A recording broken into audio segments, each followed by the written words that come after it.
안녕하세요.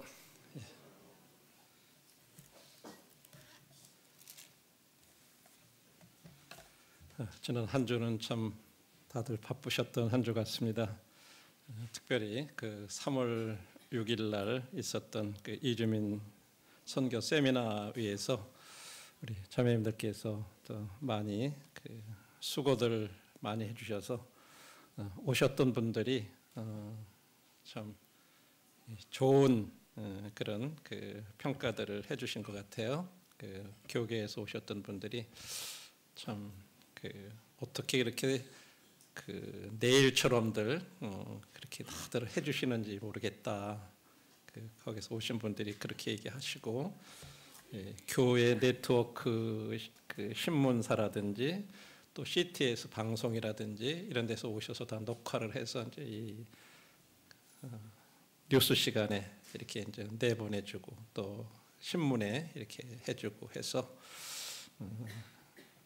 그런 사실들 이제 저희들 교회에서 이렇게 그 이루어진 일들을 이렇게 알렸습니다. 그런데 여기에는 참 성도님들이 기도해 주시고 또 수고해 주셔서 그런 좋은 결과들이 있었던 것 같습니다.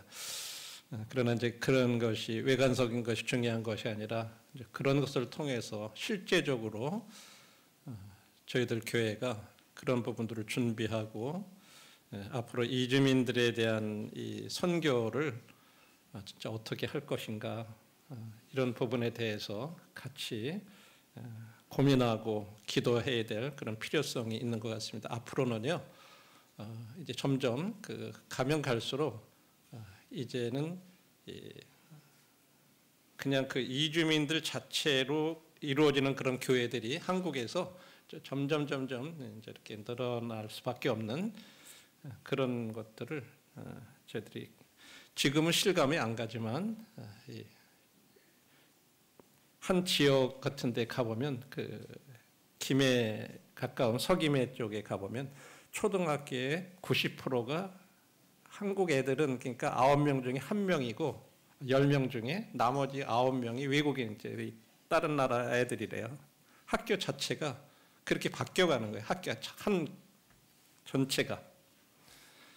그래서 그쪽 마을은 아예 그 외국인 거리라 그래가지고 거기 가면 한국 사람들 보기가 더 어려워요.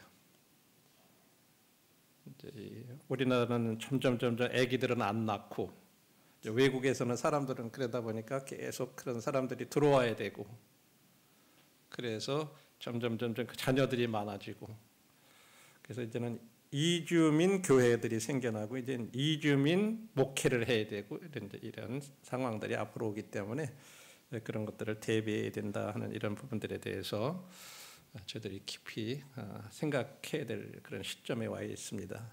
그래서 이런 일들을 위해서 같이 기도해 주시고 그래서 열린 길 선교 후원에서도 지난 13일 날 이제 이사회가 있었어요. 그래서 아예 이제 저희들 모임에서 이제 외국에 나가는 분들만 선교사가 아니라 이제 국내에서 이제 그런 분들 중에 외국에서 선교 사역을 하시다가 돌아오신 분들이라든지 이런 분들 중에 그런 외국인들을 이래서 이렇게 선교를 할 때 그분들을 이 외국에 나가 있는 선교사들과 동일하게 선교사로 인정하는 그래서 계속해서 국내에 돌아와서도 또 그런 일들을 하실 수 있도록 계속해서 기도하고 후원하고 하는 일들을 위해서 이주민 선교사 제도를 이렇게 도입하는 문제에 대해서 이렇게 의논들을 했습니다. 그래서 앞으로 그런 일들도 좀 변화들이 올 거고 이와 같은 일들을 위해서 함께 기도해 주시면 감사하겠습니다. 오늘 아침에는 하나님이 기뻐하시는 믿음이라고 하는 이런 주제로 함께 말씀들을 나누길 원하는데 특별히 히브리서에서 나오는 이 모세의 삶을 통해서 하나님이 기뻐하시는 믿음이 어떤 믿음인가 하는 그런 것에 대해서 알아보고 그런 믿음을 본받는 자가 되는 그와 같은 시간들이 됐으면 좋을 것 같습니다. 제가 오늘 그 교사들하고 이제 위에서 9시에 이제 이 말씀을 이렇게 나누기 전에 이제 새로 이제 최근에 결혼한 이런 분들한테 그 남편들에게 물어봤어요. 어떻게 하면 아내를 기쁘게 해드릴 수 있냐 하고 이제 좀 물어봤어요. 어떻게 하면 아내를 기쁘게 해줄 수 있냐? 제가 한번 여기 참석하신 분들 중에 한번 물어볼까요?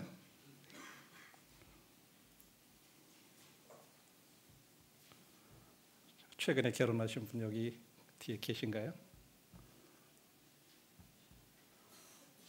예? 누가 계세요? 보람잠에 왔어요? 그래요? 예, 새로 오셨구나. 예, 소개를 안 해가지고. 우리 형제님 저 춘천에서 오셨는데 어떻게 하면 아내를 기쁘게 해줄 수 있을까요? 예? 시키기 전에 먼저 한다. 와, 참.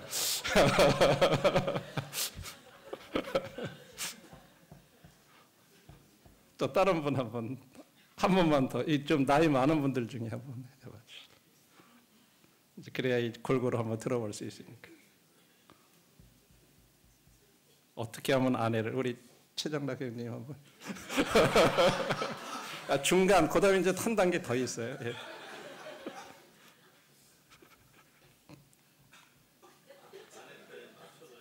예? 아내 편에 맞춰줘야. 예, 좋습니다. 그다음 좀 이제 그럼 제일 좀 나이 조금 많으신 분한테 물어볼까요? 우리 허한우 경제님한테 한번 물어볼까요? 저를 보고 웃어서 제가 드리는 거예요.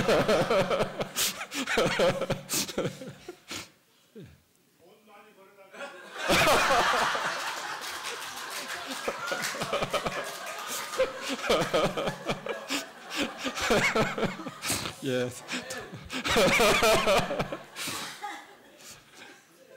그래, 참 이 상대방을 기쁘게 해준다는 거 이게 참 쉽지가 않잖아요, 그렇죠?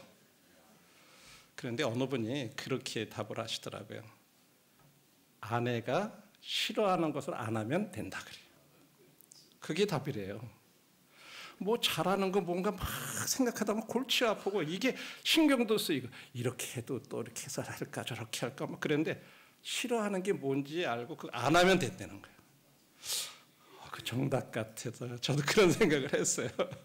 간혹 이렇게 그 부부간에 어떤 문제가 될 때 하는 게 항상 그런 거잖아요. 싫어하는데 자꾸 그거 하면은 그걸로 인해서 어려워져요, 그렇죠? 근데 어쨌든 아내가 싫어하는 거를 일단 안 하면 된다는 거죠. 그래서 제가 그걸 생각하면서 그럼 하나님이 기뻐하시는 거는 그럼 뭘까? 이제 그렇게 한번 생각을 해봤어요. 그랬을 때 하나님이 싫어하시는 거 그거 안 하면 되겠구나. 그러면 하나님이 기뻐하시겠구나. 그런 생각을 좀 해보게 됐습니다. 여담으로 이렇게 말씀드렸고 히브리서 11장 23절로부터 28절 본문의 말씀을 먼저 이렇게 읽고 함께 생각해 보도록 하겠습니다. 히브리서 11장 23절로부터 28절입니다. 믿음으로 모세가 낳았을 때 그 부모가 아름다운 아이임을 보고 석 달 동안 숨겨 왕의 명령을 무서워 아니하였으며 믿음으로 모세는 장성하여 바로의 공주의 아들이라 칭함받기를 거절하고 도리어 하나님의 백성과 함께 고난받기를 잠시 죄악의 낙을 누리는 것보다 더 좋아하고 그리스도를 위하여 받는 수모를 애굽의 모든 보화보다 더 큰 재물로 여겼으니 이는 상 주심을 바라봄이라. 믿음으로 애굽을 떠나 왕의 노함을 무서워하지 아니하고 곧 보이지 아니하는 자를 보는 것 같이 하여 참았으며 믿음으로 유월절과 씨 뿌리는 예식을 정하였으니 이는 장자를 멸하는 자로 그들을 건드리지 않게 하려 한 것이며.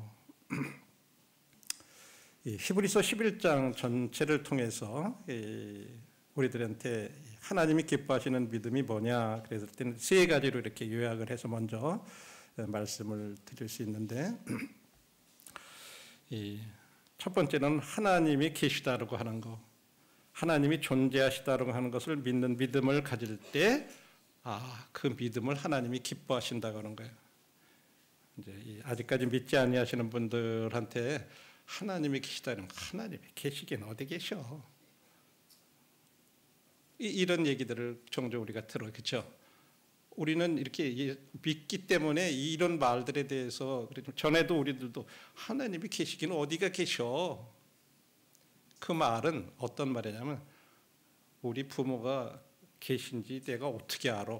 내가 날 낳을 때 우리 부모가 나를 낳은 걸 내가 보지도 않았는데 우리 부모가 어디 있어? 그런 사람하고 똑같다는 거예요.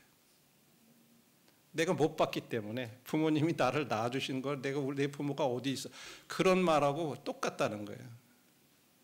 그런데 우리는 그 사실 내가 이렇게 존재한다는 게 부모님이 계시니까 내가 이렇게 태어난 거 아니에요. 그렇죠?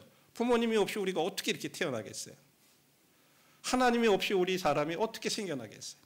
아이고 우리 부모가 낳지 무슨 하나님이 나. 물론 우리들의 이 몸은 부모님을 통해서 온 것이 맞아요. 그런데 생명은 하나님으로부터 온 거예요.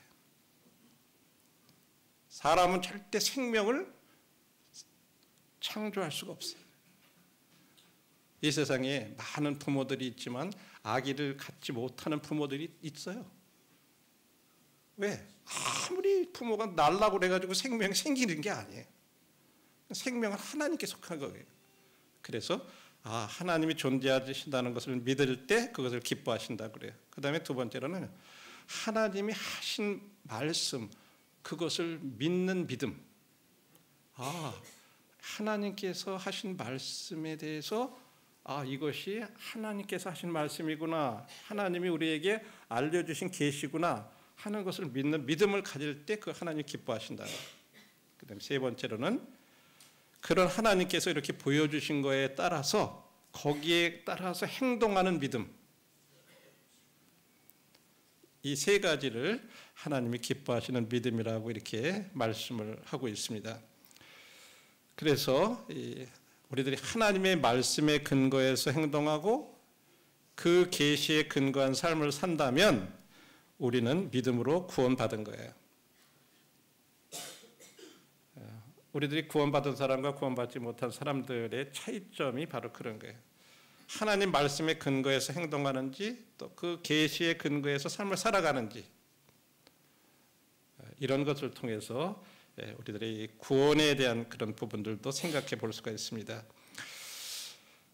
23절에서는 그 모세의 부모의 그 믿음에 대해서 이렇게 말해주고 있는데 모세의 부모에 대해서 뭐라고 얘기했냐면 믿음으로 모세가 낳았을 때 그 부모가 아름다운 아이엠을 보고 석 달 동안 숨겨 왕의 명령을 무서워하지 아니했다. 이렇게 얘기하고 있어요. 여기서 말하는 그 아름다운 아이라는 말은 잘생겼어, 너무 예뻐, 물론 그런 의미도 있지만 그런 것보다는 이 모세의 부모들은요, 하나님께서 어떤 특별한 통찰력을 이렇게 주신 것 같아요. 이 아이가 보통 아이가 아니구나, 평범한 아이가 아니구나, 내가 이 아이를 진짜 보호해야 되겠다. 왜냐하면요, 그 당시에 태어난 그 아이가 태어날 때 그 나라의 그 왕이, 그 당시에 이 모세가 속한 백성들은 그 나라의 노예였어요. 그래가지고 그 족속들이 낳는 아이들에 대해서는 다 죽여라 하고 하는 그런 명령을 왕이 내렸었더랬어요. 그래가지고 아기들을 받는 산파들한테 이 왕이 명령을, 출애굽기 1장에 보면 너희들이 아기를 낳다가 남자아이들 같으면은 살펴가지고 그를 죽이고 딸이면은 살려주라. 왕이 그렇게 명령을 내렸더랬어요. 그런데 그 산파들이 하나님을 두려워해가지고 애굽 왕의 명령을 어기고 남자 아기들을 살렸다, 이런 말씀이 있어요. 이 산파들은요, 하나님을 두려워하는 마음이 있어가지고 거기에 따라서 행동을 한 거예요. 왕이 비록 그렇게 명령을 했지만 그 명령을 듣지 않고 아기들을, 남자아이들을 살려놨던 거죠. 또 여기 지금 우리가 이 모세의 부모들의 경우에도 지금 출애굽기 1장과 2장 말씀들을 이렇게 살펴보면 출애굽기 1장 22절에 보면 저 바로가 백성들한테 명령해가지고 그렇게 아들이 태어나거든 아들들은 나일강에 던지고 딸이거든 살려두라 이렇게 이제 명령을 했었는데 거기에 이 모세의 부모들이 모세 엄마가 임신을 하고 나서 아들을 낳았는데 너무 잘생긴 거예요. 그것을 보고 석 달 동안 이렇게 숨겼다.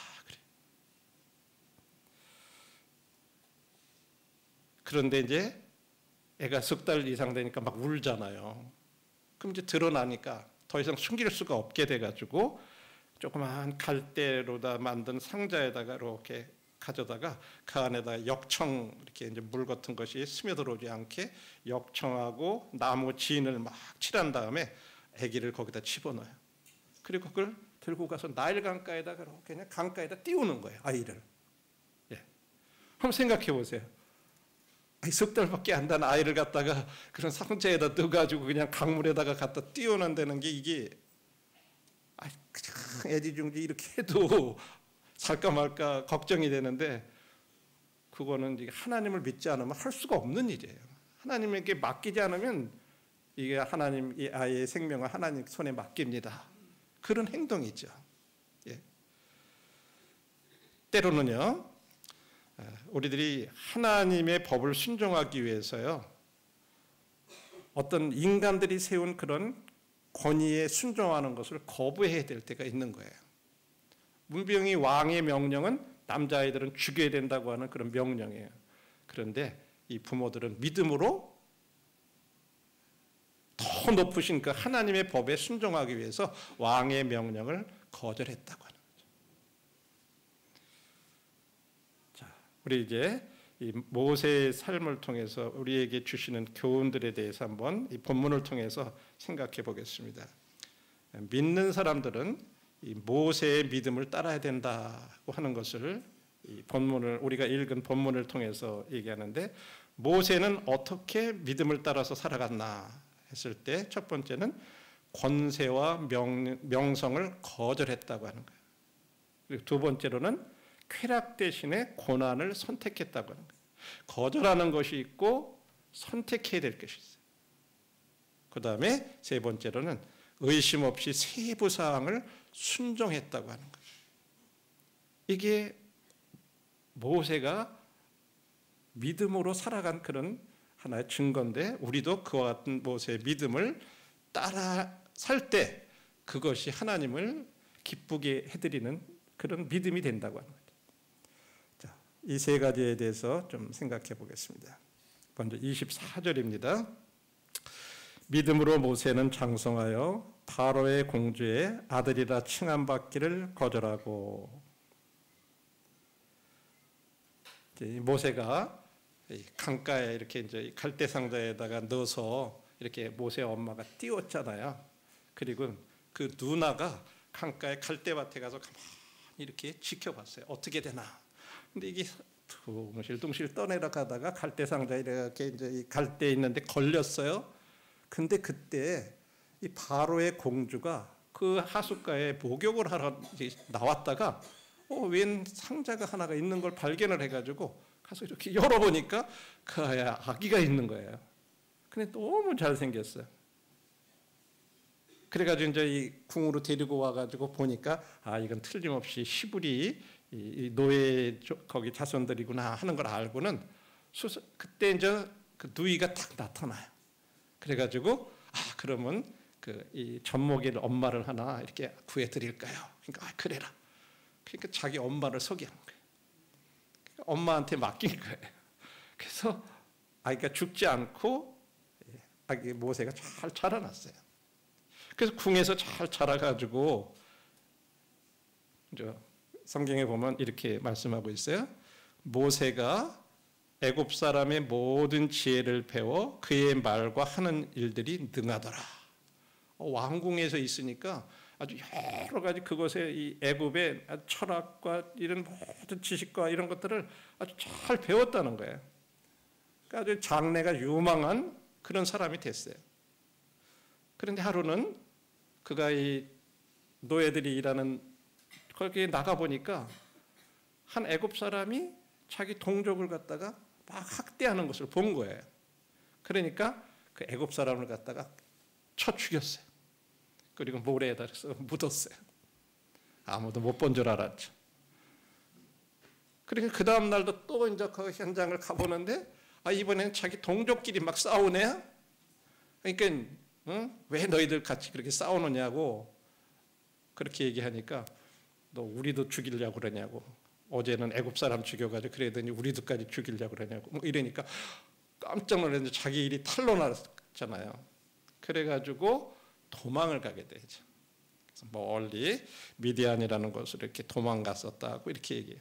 만일에 그때 모세가 올바로 그렇게 안 하고 잘 해결했으면 애굽을 다스릴 수 있는 왕이 될 수 있는 아주 높은 가능성이 있었던 그런 사람이에요. 좀 전에 말씀드린 대로 모세는 애굽 문명의 모든 철학하고 지혜를 다 공부를 했어요. 아주 학식적으로도 굉장히 뛰어났죠. 공주의 아들이니까 애굽에 있는 부를 마음대로 다 사용할 수 있는 그런 특권도 있었어요. 그는 또 위대한 정치가였고 또 역사 기록에 따르면 이 멤피스라고 하는 곳에서 이 에디오피아를 이 모세가 대패를 시켰대요. 아주 크게 전쟁에서 승리를 했대. 그래 아주 위대한 또 용사였어요. 군인이었어요. 그러니까 문무를 겸한 아주 그런 훌륭한 장래가 촉망한 사람이었다는 거예요. 그런데 그가 장성했을 때 바로의 딸의 아들이라고 하는 이렇게 불리는 것을 거절했다고 이렇게 말씀하고 있어요. 그리고 26절 모세가 그 당시에는 아주 굉장히 큰 제국 애굽이라고 하는 이 제국의 권세와 명성을 갖다가 다 거절했다고 이렇게 얘기를 해요. 그 이유가 왜 그렇게 거절했냐? 자기가 앞으로 그런 왕이 될 수 있고 다 그랬는데 왜 그걸 거절했냐? 그랬을 때 그 이유가 26절, 27절에 기록이 되어 있습니다. 그리스도를 위하여 받는 수모를 애굽의 모든 보화보다 더 큰 재물로 여겼으니 이는 상 주심을 바라봄이라. 27절입니다.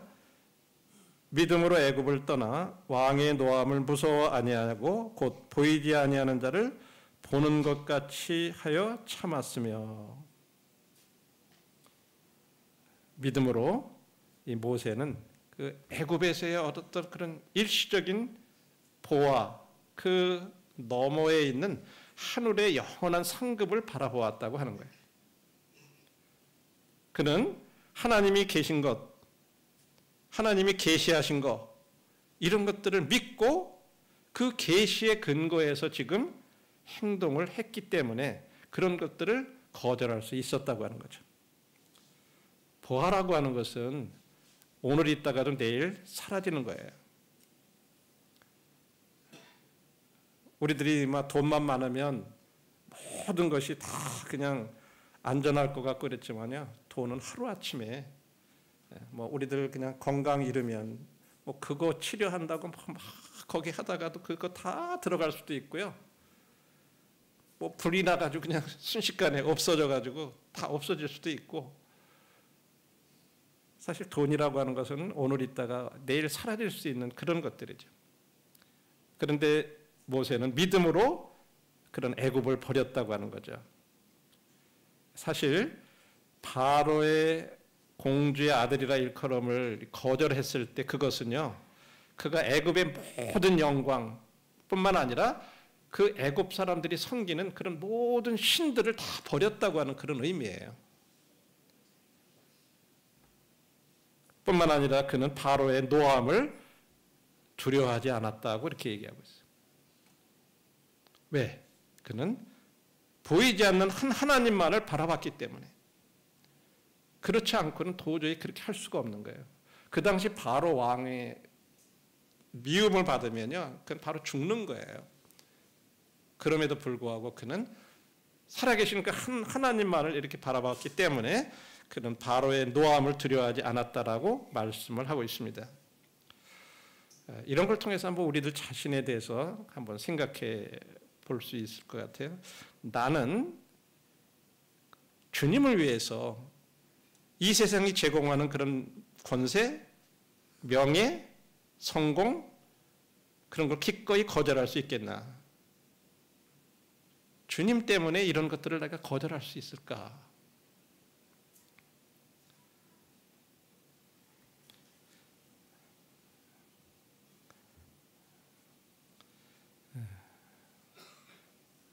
하나님께서는 저희들한테 먼저 그의 나라와 의를 구하라 이렇게 말씀을 하고 있습니다.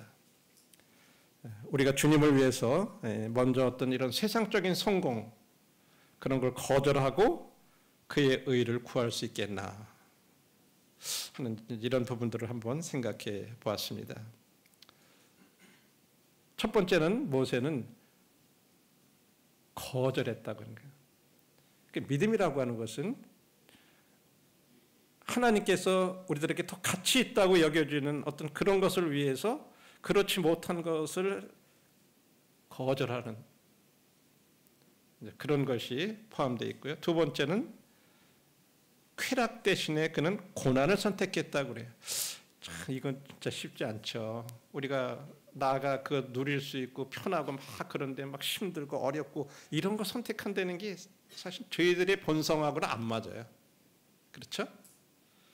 그런데 25절 말씀에 보면 도리어 하나님의 백성과 함께 고난받기를 잠시 죄악의 낙을 누리는 것보다 더 좋아하고 하나님을 기쁘시게 하는 믿음에는 이처럼 선택이 포함된다고 하는 거죠. 그래서 믿음으로 모세는 잠시 죄악의 낙을 누리는 것보다 하나님의 백성들과 고난받는 길을 선택했다고 말씀하고 있어요. 아마 모세는 우리 주님이 당하신 어떤 그런 동일한 조롱 또 욕 아마 그런 것을 기꺼이 감당을 했을 것입니다. 아마 사람들이 모세가 그런 애굽의 영광 또 이 보화, 쾌락 이런 걸 다 포기하고 자기 동족들하고 신분을 함께하는 길을 이렇게 택했을 때 틀림없이 그를 조롱하고 그를 어리석은 자라고 아마 불렀을 거예요. 참 어떻게 저렇게 그 애굽에서 누릴 수 있는 그런 걸 다 버리고 이런 길을 가나. 예. 성경을 우리가 보면 출애굽기 2장과 5장을 보면 같은 동족으로부터도 그렇게 사실은 모세가 처음에는 존경을 받은 사람이 아니었어요. 받지 못했어요. 그러나 모세는 믿음으로 그 길을 선택하고 번복하지 않았다는 거예요. 돌아가지 않았다고 하는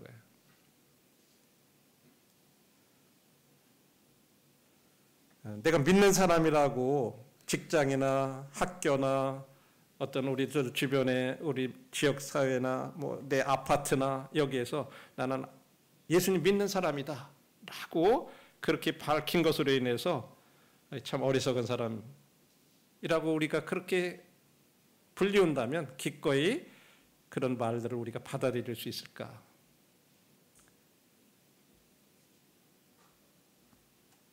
우리는 잠시 죄악의 낙을 누리는 것보다 하나님의 백성들, 하나님의 가족들, 형제 자매님들과 함께 고난받는 길을 택한 적이 있나?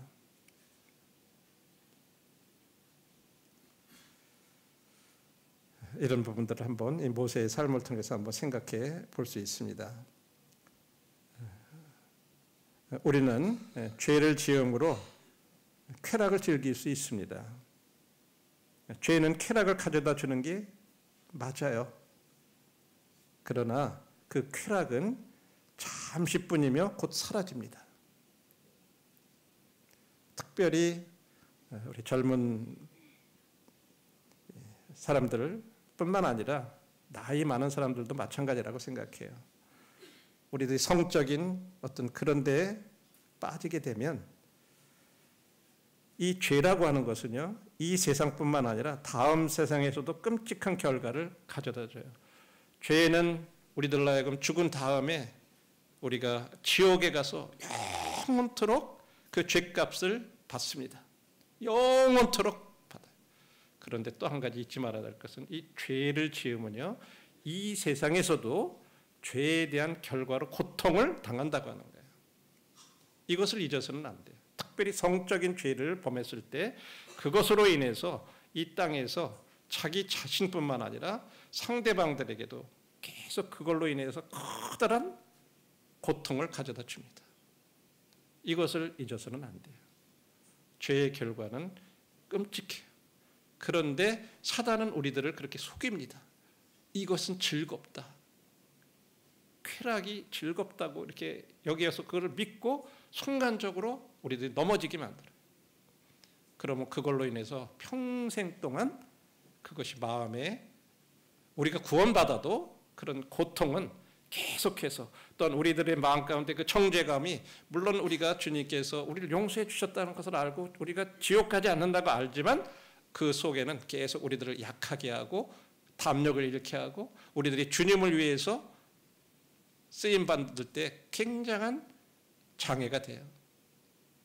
그래서 절대 이런 데 넘어가지 않도록 우리는 서로를 지키고 조심해야 돼요.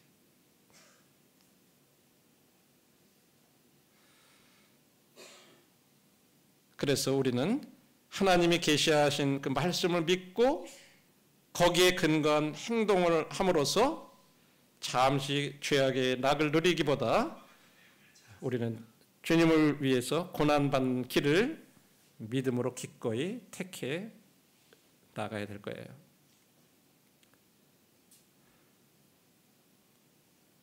그래서 첫 번째는 우리가 거절해야 될 게 있고 두 번째는 우리들이 선택해야 될 것이죠. 특별히 쾌락 대신에 고난을 선택하는. 주님의 말씀을 따라가다 보면 우리들이 어려운 여러 가지 길들이 있고 힘든 일이 있고 그러지만 그 길을 선택해야 된다고 하는 거죠. 세 번째로는 그는 의심 없이 모세는 하나님께서 명령하신 그 세부 사항을 갖다가 순종했어요. 11장 28절에 보면 믿음으로 유월절과 피 뿌리는 예식을 정하였으니 이는 장자를 멸하는 자로 그들을 건드리지 않게 하려 한 것이며 하나님께서는 모세에게 이스라엘 가족들은 하나님의 심판을 피하기 위해서 어린 양을 죽여가지고 그 피를 문 좌우 인방에 이렇게 문설주에다가 이렇게 다 바르라고 명령을 하셨어요. 참 이상하죠? 왜 하필이면 다른 일도 많이 있을 텐데 그 어린 양 짐승을 가서 목을 따서 그 피를 흘려서 그 피를 갖다 또 거기다가 문틀에다가 왜 바르라고 이렇게 얘기하실까? 그거를 모세가 이렇게 들었을 때 그는 그 말에 대해서 이유를 달거나 꼬투리를 달거나 왜 그렇게 해야 됩니까? 그러지 않았다는 거예요. 그냥 그대로 의심 없이 그대로 순종했다고 하는 거예요. 그렇게 했을 때 이 천사가 죽음의 천사가 이제 이 애굽에서 첫 번째 난 사람이든지 짐승이든지 첫 번째 난 것은 다 죽이겠다고 그랬는데 그 안에 피를 바른 집 안에 들어가 있는 사람들은 그 죽음의 천사가 넘어가겠다 그랬어요. 그거를 인간적으로는 모세가 받아들이기 어려울 수도 있었을 거예요. 이 12장 12, 13절에 보면 하나님 그렇게 말씀하셨어요. 내가 그 밤에 애굽 땅을 두루 다니며 사람이나 짐승을 막론하고 애굽 땅에 있는 모든 처음 난 것을 다 치고 애굽의 모든 신을 내가 심판하리라. 나는 여호와라. 내가 애굽 땅을 칠 때 그 피가 너희가 사는 집에 있어서 너희를 위하여 표적이 될지라. 내가 피를 볼 때 너희를 넘어가리니 재앙이 너희에게 내려 멸하지 아니하리라. 모세는요, 지금 이와 같은 하나님의 명령에 순종을 했어요. 세세한 부분까지 순종하고 하나님께서 그렇게 계시하신 것에 대해서 의심 없이 순종했다고 하는 거예요. 하나님의 방법에 의문을 제기하거나 하나님의 계시를 의심하지 않았다고 하는 거예요. 왜 꼭 이렇게 해야 돼요? 하나님? 그렇게 하지 않았다는 거죠. 모세는 그 당시에 그 유월절이 하나님의 심판을 피하기 위해서 피 흘리신 그 하나님의 어린 양 대신 예수 그리스도의 놀라운 상징인 것을 사실은 알지 못하고 그렇게 한 거예요. 여러분, 그 어린 양이 피를 흘려서 이렇게 그 집에 피가 발라져 있는 것은 예수님이 십자가에서 그 흘리신 피, 그것을 우리 마음 가운데 믿으면 마치 우리 마음에 이렇게 그 피를 바른 것과 같이 하나님이 보시고 그 피를 볼 때 넘어가겠다 그랬어요. 심판을 안 하시겠다고. 그래서 예수님 믿는 사람들, 예수님의 피가 나의 죄를 용서하시기 위해서 하나님께서 보내신, 마치 그 양이 대신해서 죽은 것처럼 내 대신 죽게 하신 거구나, 하나님의 아들을. 그것을 마음 가운데 믿는 사람들은 딱 그 믿음을 보시고 예수님의 피를 보시고 우리들을 용서해 주신다고 하는 거예요. 그걸 얘기하신 거예요. 모세는 그 당시 그걸 몰랐죠. 그렇지만 그대로 의심 없이 그걸 순종했던 것처럼 여러분들도 여러분들이 생각할 때 아직까지 예수님 믿지 않으신 분들이 여기 계시면 다 이해가 안 될 수 있어요. 왜 꼭 그 사람이 그렇게 대신 하나님의 아들이 죽으셔야 됐을까? 꼭 그거 아니면 용서받을 수 있는 길이 없나? 꼭 그래야 돼? 꼭 예수님만 믿어야 돼? 우리도 여러 가지 생각할 수 있어요.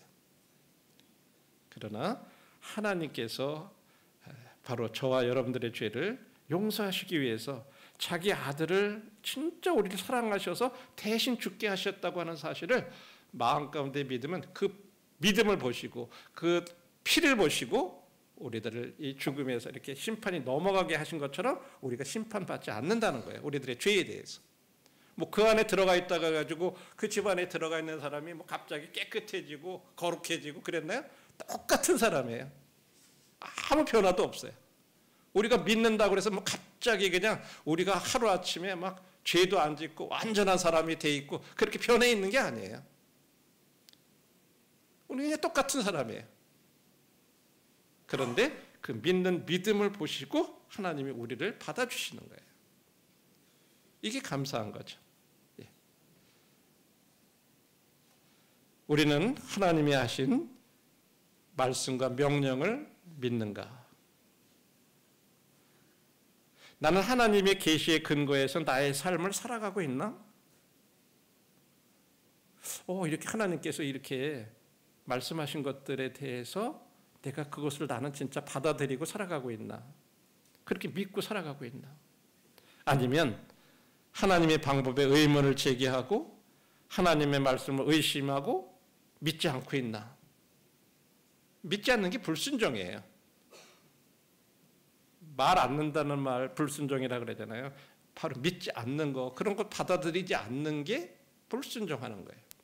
그게 죄예요. 뿐만 아니라 우리들이 하나님의 교회에 하나님께서 어떤 질서를 세우시고 권위를 세우시고 그렇게 했는데 그런 것들을 무시하고 하나님의 교회에 하나님께서 어떤 질서를 세우시고 그랬는데 그런 것들을 이렇게 받아들이지 않을 때 이런 부분들이 불순종하는 거죠. 참 최근에 마음 아픈 그런 것들은 이혼이라고 하는 것은 성경에 근거가 없어요. 음행한 연고 외에는 아내를 버려서는 안 된다 그랬어. 결혼한 부부 사이에 어떤 결혼 밖에서 음행한 어떤 일이 있거나 그랬을 때 그건 이혼 사유가 되지만 그 외에는 절대 이혼에 대해서 이렇게 성경은 허락을 하고 있지 않아요. 그런데 오늘날은 믿음 안에 있는 그런 형제 자매들인데 서로 성격이 안 맞는다.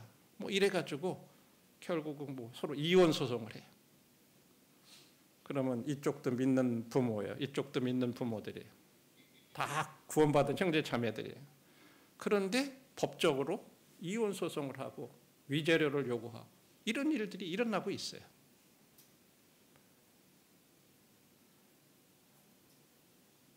이런 부분들은 진짜 우리들이 하나님 앞에서 생각해 봐야 돼요. 모세는 하나님을 의심하거나 의문을 제기하지 않고 하나님이 계시하신 세부 사항들에 대해서 이렇게 순종을 했다고 하는 거죠.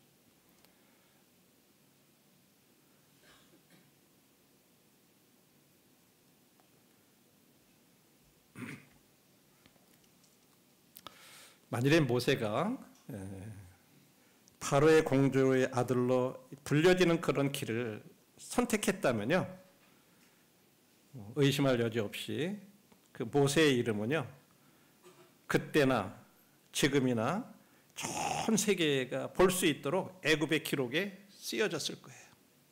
그렇죠? 그래서 우리 세계사를 보면 그 애굽의 역사에서 우리들 이름이 좀 특이하지만 그런 사람들이 무슨 1세, 2세, 3세, 4세 막 하면서 쭉 기록이 돼 있고 그들의 업적 같은 것들이 다 남아 있어요. 아마 모세도 그 중에 한 사람으로 기록돼 있을 거예요. 근데 지금 모세는 거기는 안 올라가 있어요. 없어요. 그러나 모세는 그의 이름이 애굽의 그런 역사에 기록되기보다는 하늘에 기록되는 길을 택했다고 하는 거죠. 그리고 그 근거가 영원한 하나님의 말씀인 이 히브리서 11장에 이 믿음의 전당이라고 하는 믿음의 영웅들의 그 목록 가운데 그가 올라가 있는 이유는 그가 특별한 선택을 했기 때문이에요. 아까 말한 대로 세 가지 거절하고 선택하고 순종한 그것 때문에 그가 거기에 기록이 되었다고 하는 거죠. 어쩌다가 그냥 그 믿음의 영웅들인 그 리스트에 그렇게 올라간 게 아니에요. 그렇게 선택했기 때문에 그가 하나님의 기념책에 그의 이름이 기록되었다고 하는 거죠. 우리도 마찬가지. 한 번은 제자들이 주님이 이제 자신을 따르는 제자들이 막 이제 주님께서 그들을 내어 보내고 능력을 주시고 그러니까 나가가지고 막 귀신들을 쫓아내고 이렇게 돌아와가지고 막 기뻐했어요. 그러니까 주님이 이렇게 말씀하셨어요. 귀신들이 너희에게 항복하는 것으로 기뻐하지 말라. 너의 이름이 하늘에 기록된 것으로 기뻐하라. 물론 이 말씀은 구원에 관해서 하신 말씀이에요. 우리들이 예수님을 믿고 우리 마음 가운데 예수님이 나의 죄를 용서해 주신 분이라고 이렇게 딱 믿는 믿음을 갖게 되면요, 하나님이 생명책에 우리들의 이름을 기록하신다 그래요. 그래서 우리들의 이름이 거기 이렇게 기록이 됩니다. 그런데 생명책에 구원받은 사람들이 기록될 뿐만 아니라 하나님은 또 한 가지 책이 있어요. 우리들의 믿음의 증거들을 하나님이 계속 기록해 나가시는 책이 있어요. 하나님의 기념책이라고 하는. 그래서 우리가 구원받고 우리가 살아가는 이와 같은 모든 우리들이 지금 살아가는 모든 믿음으로 살아간 것들에 대해서 하나님께서 기록하시는 책이 있다는 거예요. 우리가 얼만큼 충성했느냐, 그 충성도를 기록해 놓는 책이 있는 거예요. 그리고 거기에 대해서 하나님께서 나중에 상급으로 우리들에게 보상해 주시겠다고 말씀하고 있어요. 그러니까 구원받아도 우리가 그냥 마음대로 살아도 된다 하는 것은 거짓이에요. 잘못이에요.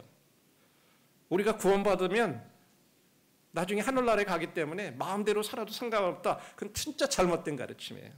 우리가 잘못하면 구원 잃지 않는 것은 맞아요. 그런데 우리에게 주실 그 상급은 잃어버리는 거예요.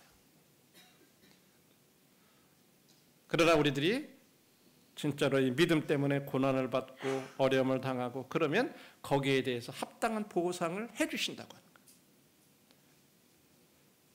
이게 공평하고 공의로운 것인 거 아니에요? 그렇죠? 구원은 잃지 않지만 상급은 우리가 잃어버려요. 충성에 대한 상급은 영원한 가치가 있는 거예요.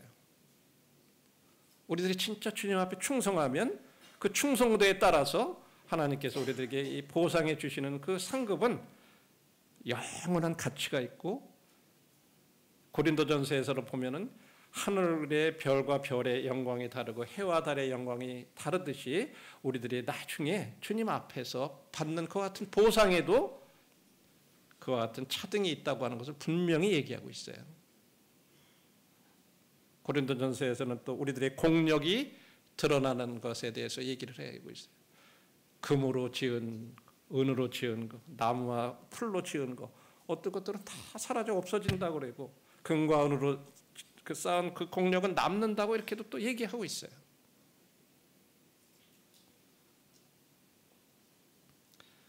이와 같은 사실들을 우리 마음 가운데 좀 기억할 필요가 있다고 생각합니다.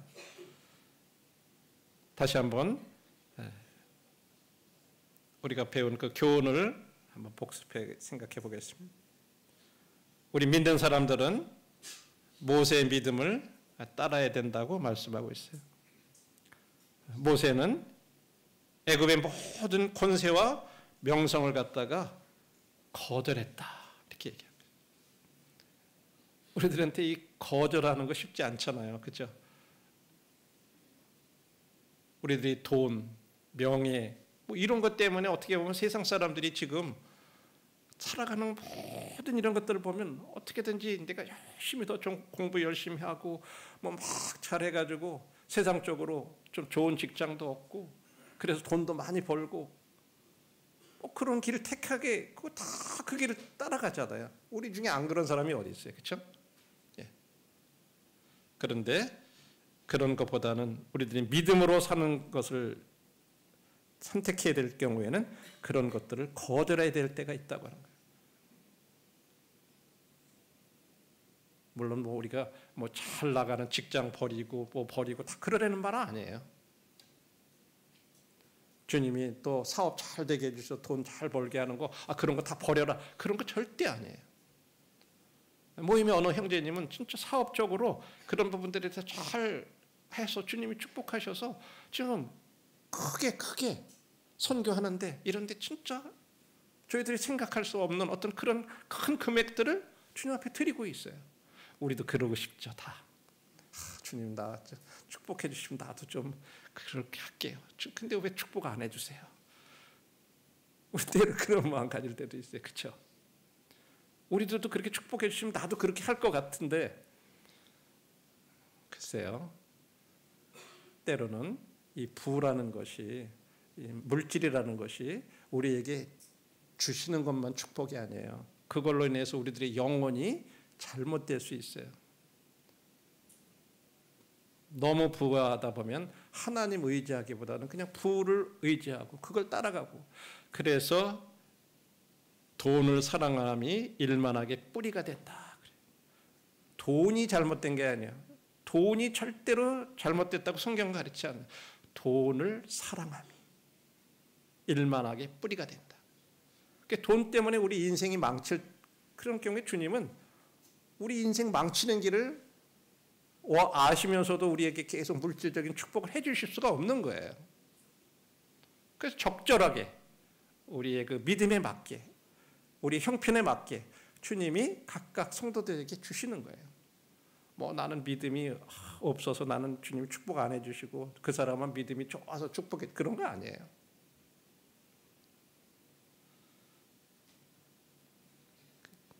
그것이 때로 우리 영혼이 잘못될 때는 하나님께서 그렇게 안 해주실 수도 있다고 하는 사실들 우리 받아들이고, 내가 이 길을 계속 따라갈 경우에 내가 오히려 이런 돈과 어떤 이런 명예와 이런 것만 따라가다가 내 믿음이 잘못된 그런 길로 갈 것 같을 때는 우리는 기꺼이 거절할 수 있어야 돼요. 그런 길을 가는 거를. 그 다음에 쾌락 대신에 고난을 선택했다고 하는 거죠. 우리들이 잠시 즐거움을 위해서 우리들이 주님 때문에 받는 고난의 그 길을 피하는 그런 일이 안 되고, 진짜 고난을 기꺼이 선택할 수 있는, 그리고 하나님 말씀에 대해서 의심 없이 세부 사항들에 대해서, 그러니까 우리가 사실 순종이라고 하는 것은 큰 게 아니라 작은 것부터 시작하는 거예요. 우리가 생각할 때 아주 하찮은 것 같은 것들. 가끔 그런 얘기 하잖아요. 설거지하는 게 주님의 일이냐. 집안 청소하는 것 주님의 일인가. 어떻게 생각하세요? 설거지하는 게 주님 일이라고 생각하면 어떤 마음으로 하겠어요? 디도서에 보면 그런 말씀이 있어요. 집안일을 잘하며, 젊은 여자들한테 교훈을 할 때 집안일 잘하라고 그렇게 가르치려는 거예요. 집에서 청소 잘하고 집안 깨끗이 관리하고 설거지 잘하고 빨래 잘해주고 뭐 이런 것들이요, 이 사소한 것 같잖아요. 근데 그런 거에 순종하는 거예요. 남편들, 아내들의 관계 속에서 남편들이 출근하고 그럴 때 아침에 막 일찍 하고 그러더라도 진짜 나는 피곤하고 애들하고 피곤하고 그러더라도 남편 따뜻한 밥 한 그릇 준비해가지고 그 식사하고 가시도록 하고, 아내들 저녁에 퇴근해 왔을 때 진짜 아내가 하루 종일 애들하고 막 피곤해 있으니까 왔을 때 애들하고 좀 같이 시간 가져주고 놀아주고 위로해주고, 하루 동안 얼마나 고생했냐, 이런 마음의 자세를 가지고 서로 그렇게 보세요. 행복이 다른 데서 와요? 돈 많이 벌어다 오는 거 아니잖아요. 바로 서로 그런 사소한 것들, 조그만 것들 서로 알아주고 서로 격려해주고 그런 데 있는 거잖아요. 세부 사항에 순종하는 거, 사소한 일들에 순종하는 거, 그게 필요하죠.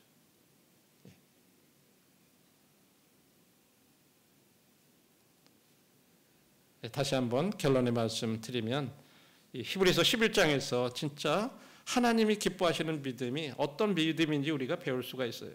모세를 통해서 우리가 그것을 특별히 생각해 봤고,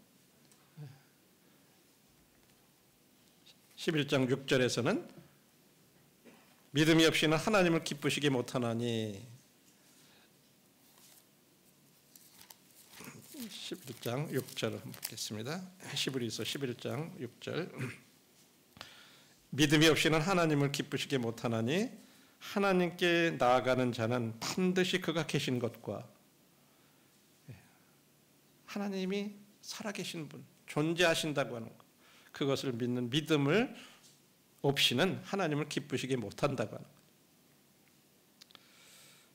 그 다음에 하나님이 말씀하고 계시하신 것을 받아들이는 그런 믿음, 그리고 그런 하나님의 말씀에 또 계시의 근거에서 행동하는 믿음, 이런 것이 하나님께서 기뻐하시는 믿음이라고 하는 것을 다시 한번 저희들이 생각하고, 저와 형제자매님들이 사실은 모르는 게 아닌데 문제가 그 믿음대로 행동하느냐, 그런 믿음이냐, 행동하는 믿음이라고 하는 이런 부분들 다시 한번 저희들이 생각하면서, 이 말은 거꾸로 아까 초도에도 말씀드렸지만 하나님이 어디 계셔? 여기 하나님이 싫어하시는 거예요. 하나님이 어디 계셔? 이거 하나님 말씀대로 그렇게 믿으면 뭐 꼭 인생이 잘 돼? 그렇게 행동한다고 그래가지고 꼭 그게 뭐 나한테 유익할까? 손해보는 건 아닐까? 이런 생각들 하는 게 바로 거꾸로 그런 생각 오는 거와 반대로 우리가 행동하면 하나님이 기뻐하시는 그런 믿음이 된다고 하는 거죠. 그래서 현재 내 마음 가운데 부정적인 어떤 그런 것으로 생각되는 그런 것이 있을 때 그것과 반대로 하면 하나님이 기뻐하신다는 거예요. 오늘은 여기까지 이렇게 함께 그 말씀 나누도록 하겠습니다. 감사합니다.